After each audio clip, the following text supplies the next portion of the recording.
요한계시록 강해 이어집니다. 하늘 보좌에서 주시는 소망이라는 제목으로 말씀에 은혜 나누겠습니다.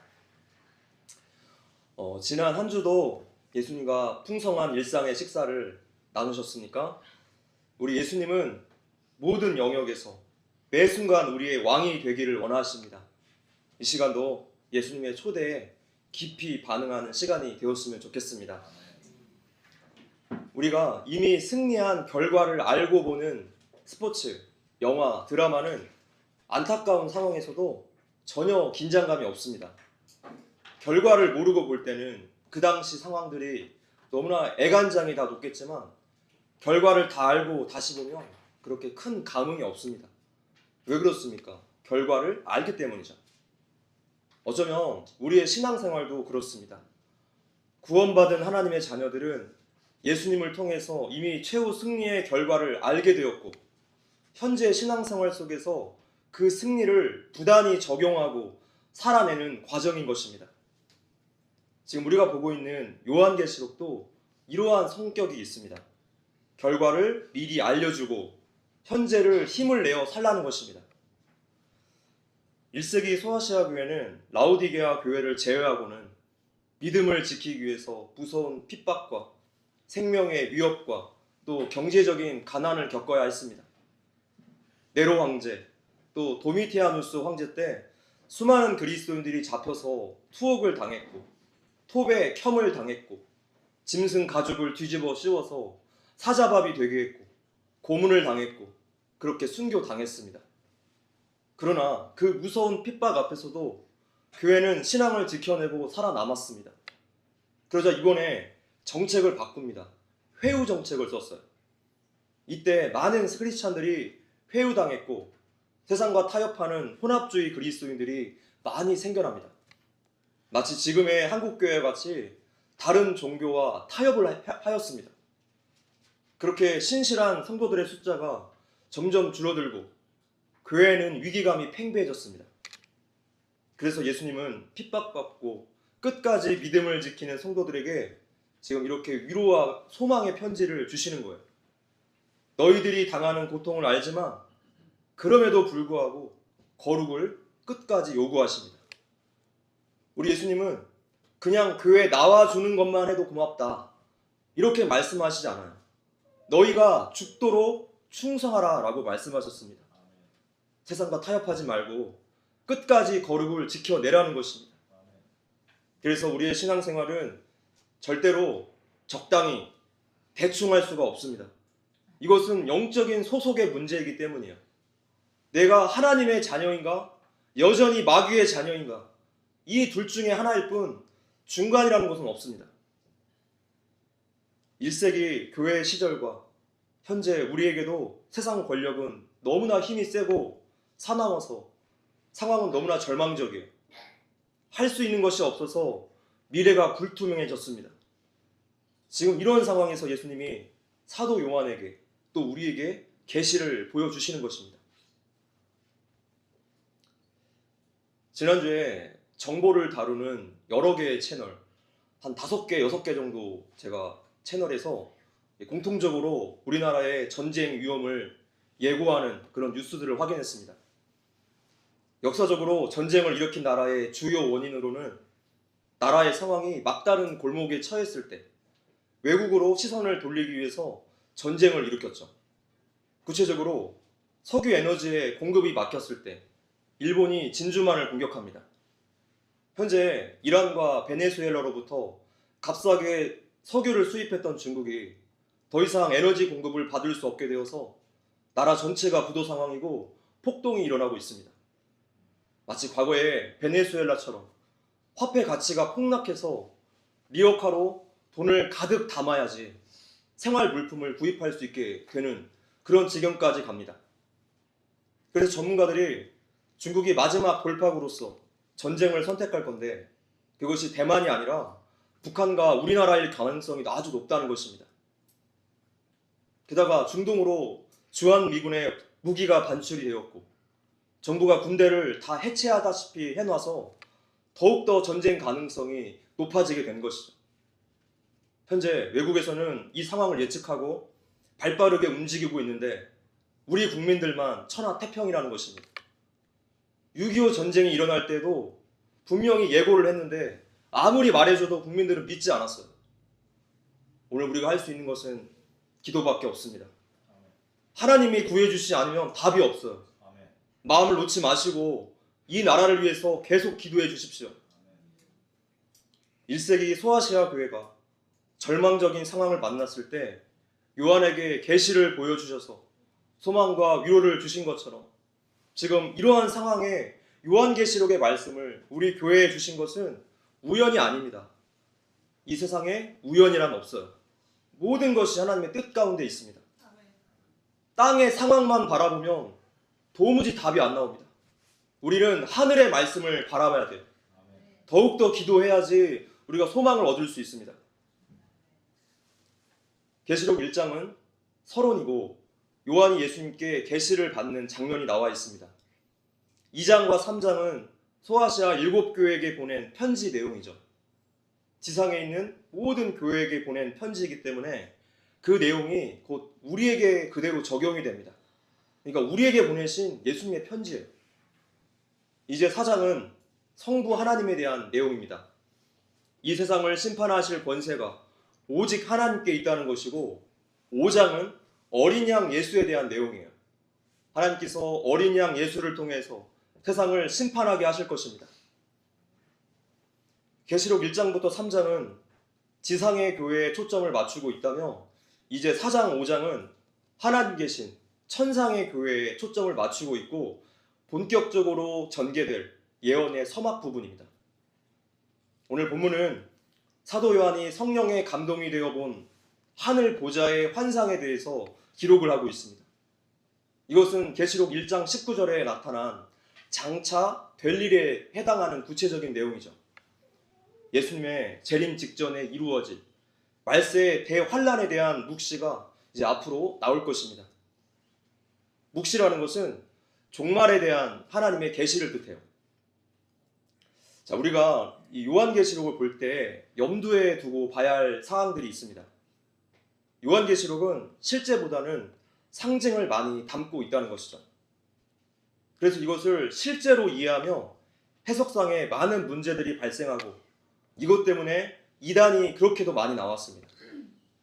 예를 하나 들어보자면 천국에 대한 그 표현 가운데 유리바다라는 표현이 있죠. 만약에 이 표현이 실제라면 그곳에서 어떻게 헤엄을 치겠습니까? 유리바다에서 다이빙했다가는 피바다가 될 거예요. 유리가 깨져서. 예전에도 설명했듯이 계시록은 묵시 문학의 형태로 쓰여진 것이 많아서 상징적인 언어가 담겨 있습니다. 그래서 해석이 되어야 돼요. 천국은 영적인 세계이기 때문에 물질의 개념이 들어올 수 없고 그럼에도 불구하고 표현할 방법이 없기 때문에 우리가 이해할 수 있는 물질의 개념을 가지고 표현을 한 것입니다. 자, 지난주 계시록 3장에서 어떻게 끝났는가 기억나십니까? 마지막에 이렇게 돼 있습니다. 한번 읽어볼게요. 시작. 이는 그에게는 내가 내 보좌에 함께하게 하여 주기를 내가 이기고 아버지 보좌에 함께하는 것과 같이 하리라. 귀 있는 자는 성령이 교회들에게 하시는 말씀을 들을지어다. 성자 예수님께서 성부 하나님과 같은 보좌에 앉아 있다고 말씀했습니다. 하나님의 보좌로 끝이 났고 4장에서 다시 하나님의 보좌에 대한 설명으로 시작을 합니다. 본문의 핵심은 하나님의 보좌에 있어요. 하나님의 보좌. 이제 1절을 보겠습니다. 자, 시작. 이 일 후에 내가 보니 하늘에 열린 문이 있는데 내가 들은 바 처음에 내가 말하던 나팔 소리 같은 그 음성이 이르되 이리로 올라오라. 이후에 마땅히 일어날 일들을 내가 내게 보이리라 하시더라. 이 일 후에, 지금 본문이 라오디게아 교회에게 주시는 메시지를 끝으로 이 일 후에라고 이어지기 때문에 시간 순서상 나타난 표현이라고 오해할 수 있겠지만 이런 해석은 세대주의 종말론이라고 할 수 있습니다. 세대주의는 계시록을 시간 순서의 배열로 보고 상징이 아니라 사실로 봐요. 그래서 극단적인 문자 해석과 시한부 종말론의 태도를 가지고 있습니다. 그러면 성경 전체 해석이 통일성이 깨어지죠. 성경 해석에 있어서 중요한 것은 전체 성경과 똑같이 가야 한다는 것이죠. 통일성이 있어야 합니다. 이 본문에서는 이렇게 해석하고 저 본문에서는 이렇게 해석하면 절대로 안 되는 것입니다. 어떤 본문이든지 똑같은 해석이 나와야 돼요. 그래서 성경을 해석하는 그 뼈대, 교리가 너무나 우리에게 중요한 것입니다. 그래서 이 일 후에라는 것은 계시록 1장 19절과 이어집니다.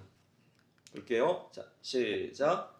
그러므로 내가 본 것과 지금 있는 일과 장차될 일을 기록하라.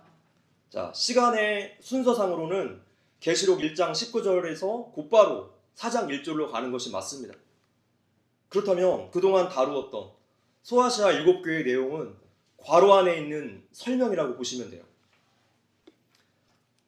하늘에 열린 문이 있는데, 문은 곧 예수님을 가리키고 있습니다. 요한복음 10장에서 예수님은 내가 양의 문이라고 말씀하셨어요. 유대인들에게 있어서 양과 목자의 관계가 어떠한 것인지의 그 이해가 좀 필요합니다. 이스라엘과 하나님과의 관계를 양과 목자로 비유한 것은 굉장히 유래가 깊습니다. 왜냐하면 이스라엘이 대대로 유목 민족이었기 때문이죠. 양 우리에는 세 종류가 있습니다. 먼저 벽돌로 담을 쌓고 비나 바람을 피하도록 지붕을 덮은 다음에 아치형 문을 만들어서 그렇게 양이 출입하도록 만든 우리가 있습니다. 그 우리 위로 가시덤불을 씌워 놓기도 합니다. 가장 견고하고 제대로 만든 양우리라고 할 수 있습니다. 두 번째, 천연 동굴 우리가 있어요. 동굴 입구만 울타리로 막으면 됩니다. 그래서 그렇게 출입을 제한하고 양들을 보호할 수 있습니다. 마지막으로 임시 방편으로 만든 양우리가 있어요. 멀리 타지에 있거나 산속에 있을 때 목자들이 나뭇가지로 울타리를 만들어서 세운 거죠. 이곳에 계속 머무를 것이 아니기 때문에 임시 방편으로 만든 것입니다. 우리 성도의 삶도 그렇습니다. 우리는 나그네 인생이고 돌아가야 할 본향이 있기 때문에 썩어질 이 땅의 것들에 마음 빼앗겨서는 안 됩니다. 하나님이 나에게 맡겨주신 것들에 청지기로서 살아야 하는 것이죠. 내 것이 아니기 때문에 주인이 도로 거두어가는 날이 반드시 올 것입니다. 이렇게 임시 방편으로 만든 세 번째 우리에는 문이라는 것이 따로 없습니다. 그래서 그 목자가 문 너비만큼 비워놓은 그 틈을 자신의 몸으로 막고 그곳에 누워서 잠을 자요. 한마디로 목자 자신이 문지기면서 동시에 문이 되어주는 거죠. 그래서 양이 우리를 드나들기 위해서는 반드시 누워있는 목자를 넘어가야 돼요. 목자를 통하지 않고서는 출입할 수가 없습니다. 목자가 그렇게 밤낮 없이 양들을 지키고 돌봅니다. 이 세 번째 양우리에 대한 설명이 유독 긴 이유를 눈치채셨죠? 예수님께서 우리에게 비유하신 양의 문이라는 것은 바로 이 세 번째 양우리의 문을 뜻합니다. 요한복음 10장 9절 말씀 읽어볼게요. 시작. 내가 문이니 누구든지 나로 말미암아 들어가며 구원을 받고 또는 들어가며 나오며 꼴을 얻으리라. 아멘. 그렇습니다. 예수님을 통하지 않고서는 구원받을 수 없기 때문에 예수님이 곧 문이십니다. 그것도 유일한 구원의 문이세요. 오직 그분께로 우리는 꼴, 은혜와 복과 생명을 얻을 수 있습니다. 이렇게 사도 요한이 하늘에 열린 문을 보았는데 이런 환상을 본 사람은 요한 혼자만이 아니죠. 구약의 이사야 선지자도 환상 중에 보좌에 앉아 계신 하나님을 보았고 에스겔도 그발 왕가에서 하늘이 열리는 것을 보았습니다. 이사야나 에스겔이나 하나님 말씀을 맡은 자들입니다. 근데 앞으로 해야 할 사역이 만만치가 않아요. 그들이 하나님의 말씀을 전해도 듣는 사람들이 모두 다 마음 열고 순종하지 않을 것입니다. 오히려 그들을 핍박할 것입니다. 어떤 하나님의 말씀을 전해도 백성들이 그들의 말씀을 무시할 거예요. 백성에게 핍박을 받아야 하는 이 힘든 일을 맡겼으니 하늘 보좌를 직접 보여주는 정말 확실한 경험을 허락해 주신 거예요. 그래서 스데반에게도 천국을 보여주신 것이죠. 그러나 이 시대 우리들은 예수님의 오심으로 감추어진 복음의 뜻이 완전히 열렸고 사도들과 믿음의 선배들을 통해서 온전히 해석이 되었으니 성경 66권의 말씀만으로 충분합니다. 신비한 일들에 마음 빼앗기지 마십시오. 하나님 말씀이 우리의 본질이에요. 너희들 이 환상을 보고 용기를 잃지 말거라. 너희들이 정작 두려워할 대상은 세상 사람들이 아니라 나 여호와라는 사실을 명심하거라. 그러나 너희의 말을 듣고 나에게 돌이킬 백성은 많지 않을 것이다. 지금 이 이야기는 인간의 완악함과 그런 죄인들을 향해서 하나님께서 끝까지 사랑하시는 그 일방적인 사랑을 그대로 보여주고 있어요. 인간이 하나님을 아무리 거역해도 하나님은 끝까지 자신의 약속을 일방적으로 지키셨어요. 마치 쪼갠 고기 사이로 아브라함은 지나가지 않고 횃불만 지나가는 것과 똑같습니다. 구속사는 일방적인 하나님의 은혜의 역사예요. 인간의 역사는 어떻게든 하나님을 피해 도망가는 역사죠. 하나님은 죄악된 백성들에게 이사야를 보내고 에스겔을 보내주셨습니다.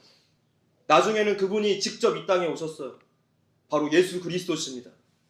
약속에 성실하신 하나님의 사랑 때문에 우리가 지금 이 자리에 붙들려 있는 줄 믿습니다. 그분의 포기하지 않는 사랑 때문에 지금 우리가 살아있는 거예요. 하나님이 아니면 우리는 절대로 안 됩니다. 오직 그분만 꼭 붙드십시오.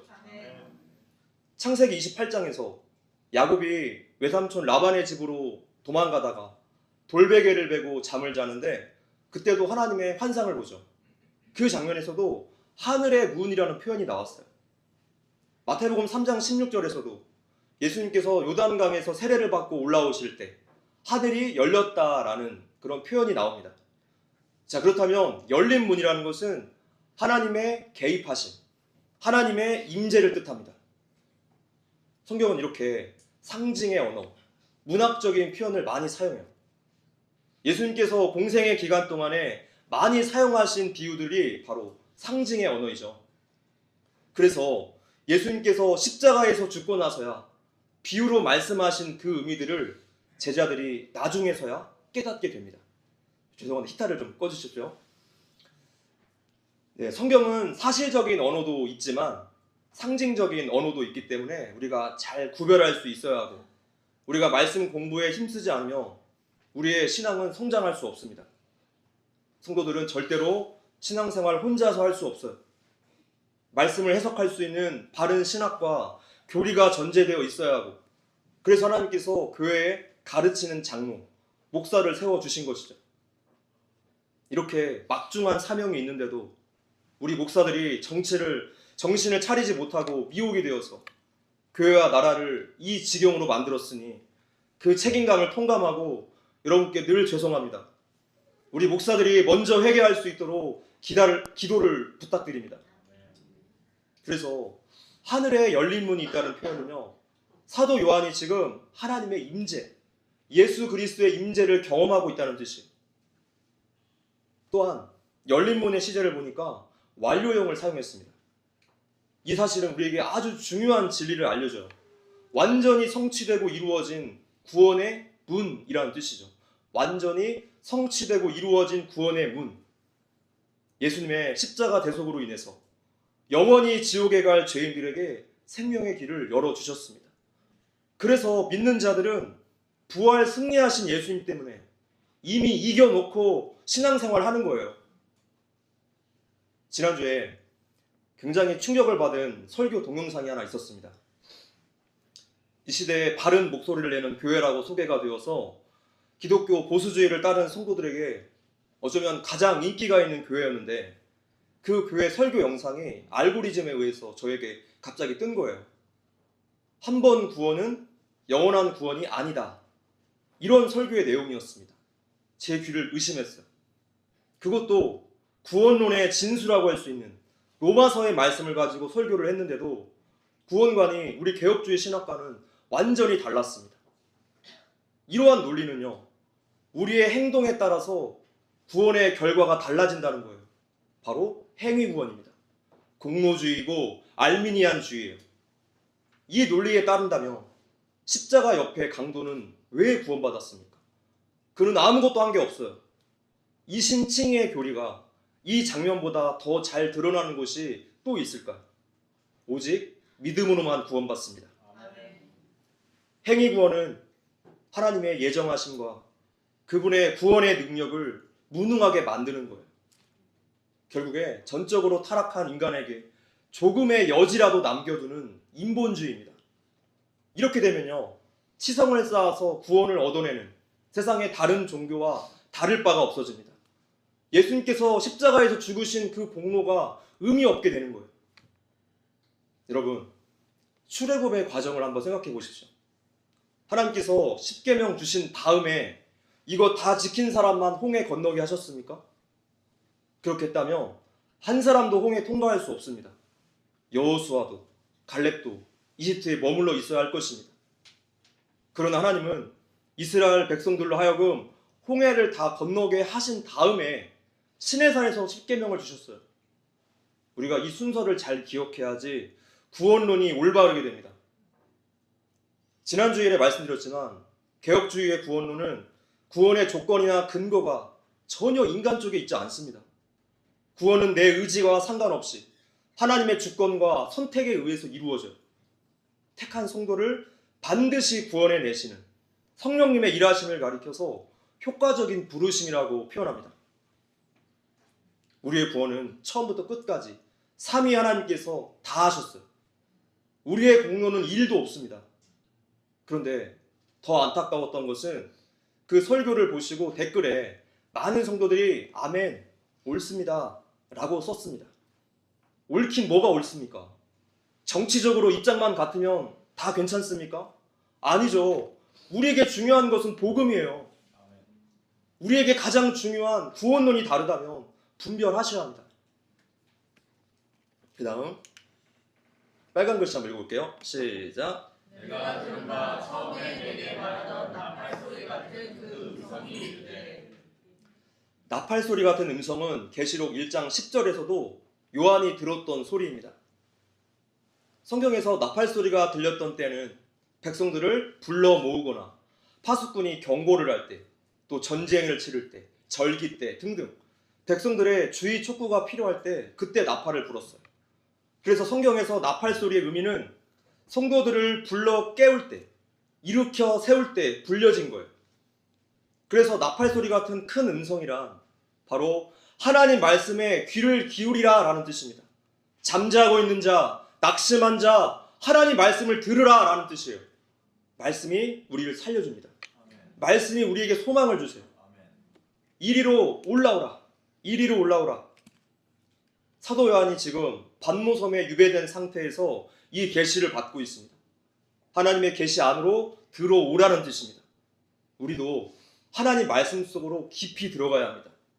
말씀의 주변만 맴도는 신앙이 아니라 깊이 깨닫고 이 말씀을 부단히 삶으로 살아내야 합니다.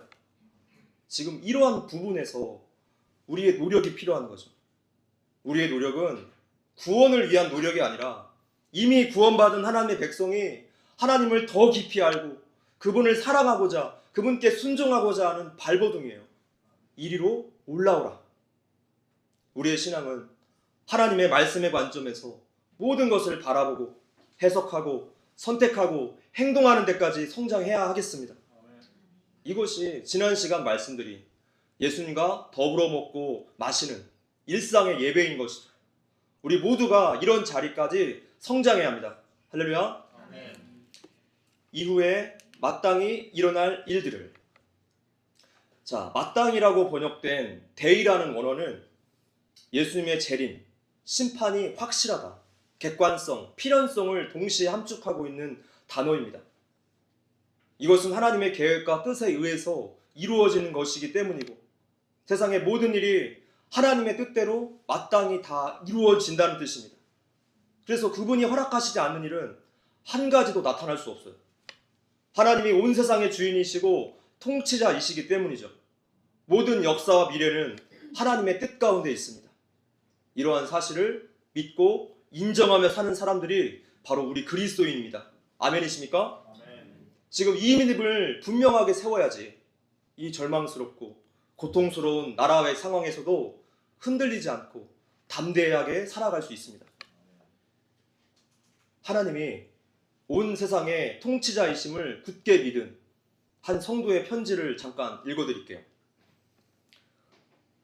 대한민국 체제 전쟁의 본질은 영적 전쟁입니다. 우리의 싸움은 어둠의 주관자들, 악과 거짓의 영들을 상대로 하기 때문입니다. 하나님을 믿는다는 것은 위로받는 것을 넘어서서 거짓 복음에 맞서 진리를 위해 싸우는 것입니다. 고난 가운데 있는 여러분, 함께 기도하며 힘을 냅시다. 부활의 주님께서는 여러분을 승리케 하시며 공의와 주권을 반드시 회복시켜 주실 것입니다. 예수 그리스도를 왕으로 영접한 성도의 글이 분명하지 않습니까? 가장 최근에 올라온 윤석열 대통령님의 옥중 서신이에요. 우리나라는 이제 두 분의 대통령님이 옥중에서 예수님을 영접하셨어요. 이승만 대통령님이 한성 감옥에서 예수님을 만난 후에 기독교 정신을 가득 담은 미국의 헌법을 가지고 이 나라를 건국하셨습니다. 그래서 알던 모르던 국민이 누리는 모든 자유는 하나님의 복음에 빚을 진 거예요. 이제 다음은 윤 대통령님 차례입니다. 한반도의 통일을 바라보는 리셋 코리아에는 다시 복음의 사명과 하나님의 공의가 분명히 세워져서 모든 어둠들을 몰아낼 수 있도록 모든 성도들이 간절히 기도해야 하겠습니다. 지금은 기도의 때인 줄 믿습니다. 내가 내게 보이리라 하시더라. 예수님께서 로마 황제 치하에서 고통당하는 자기 백성들을 향하여 마땅히 완성되고 펼쳐질 일들을 미리 보여주시겠다는 것입니다. 이것을 보고 좌절하거나 낙심하거나 포기하지 않도록 위로와 소망을 주시는 거예요. 처음에 말씀드린 것처럼 우리가 결과를 안다면 낙심할까요? 안 할까요? 안 합니다. 결과를 알기 때문에 평안해져요. 근데 우리는 결과를 아는데도 불안해요. 사실은 믿지 못한다는 증거겠죠. 불신앙입니다. 그래서 우리는 날마다 내 연약함을 하나님께 고백하고 믿음 주시라고 기도해야 하겠습니다. 2절입니다.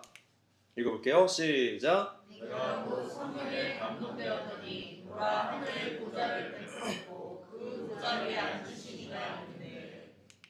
성령에 감동되었더니 사도 요한은 성령님의 강권적인 역사하심에 의해서 환상을 보게 되었습니다. 구약 성경에서는 여호와의 신이 내게 임하여라는 이런 표현으로 사용되었습니다. 지금 이 편지가 성령님을 통해서 쓰여졌다는 것을 강조하고 있어요. 즉 사도 요한이 받아쓰게 한 것일 뿐 예수님이 쓰신 편지라는 뜻이에요. 보라, 하늘의 보좌를 베풀었고 그 보좌 위에 앉으신 이가 있는데, 이 보좌라는 단어가 신약 성경에 총 62회가 나오는데 요한계시록에만 47회가 나와요. 사도 요한이 말한 강조점이 지금 보좌에 있다는 뜻이죠.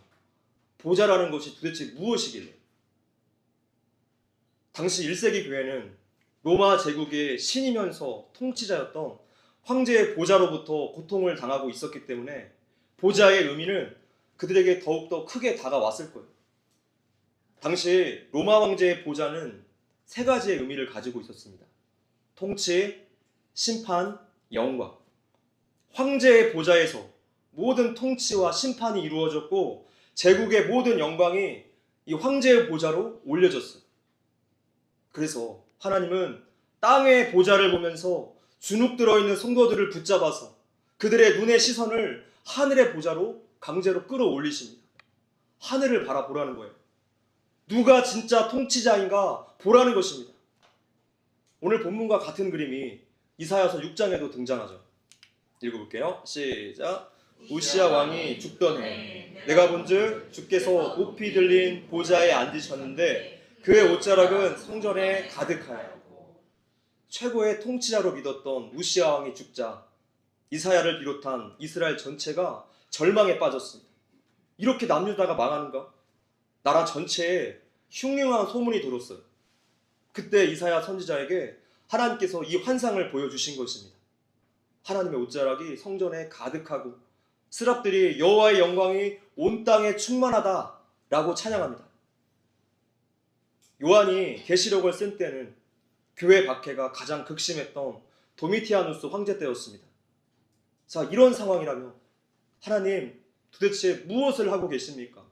하나님 정말로 살아계시는 건 맞습니까? 라는 탄식이 절로 나올 거예요. 오늘 우리나라도 애국 시민들이 탄압받고 악법과 절망스러운 일들을 보면서 이런 말씀을 하는 사람들을 댓글에서 많이 보았습니다. 그래서 1세기 소아시아 교회에는 어쩌면 세상을 통치하는 권세가 하나님이 아니라 로마 황제에게 있는 것 같고, 우리에게는 지금의 저 악한 정부와 여당이라고 생각되어질 수 있을 거예요. 교회가 지금 이런 좌절과 낙심에 빠진 때에 하나님께서 성도들에게 하늘 보좌를 보여주시는 것입니다.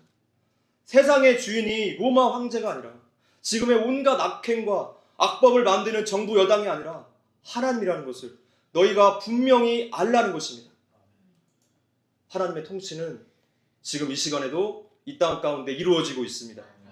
악한 나라들이 하나둘씩 무너지고 자유를 찾아가는 것을 우리가 보고 있어요. 그분이 결국 당신의 성품대로 공의대로 심판하실 것입니다. 그래서 모든 영광이 궁극적으로 하나님께 올려지게 될 것입니다. 말씀을 맺겠습니다. 하늘의 보좌는 우리에게 곧 소망의 보좌입니다. 하늘 보좌는 모든 권세의 근본이에요. 성도들은 하늘 보좌에 속해 있는 자들이니 모든 것들의 시선을 영혼의 관점, 하나님의 관점으로 봐야지 우리 삶의 집착과 그런 염려들이 사라져요. 숨쉴 수가 없이 답답한 이 현실에서 하늘 보좌를 끊임없이 바라보는 것이 우리 삶의 해답인 줄 믿습니다. 예수님이 우리의 전부이세요. 이 어두운 나라에 하나님의 공의로운 통치가 온전히 이루어지기를 기도합시다.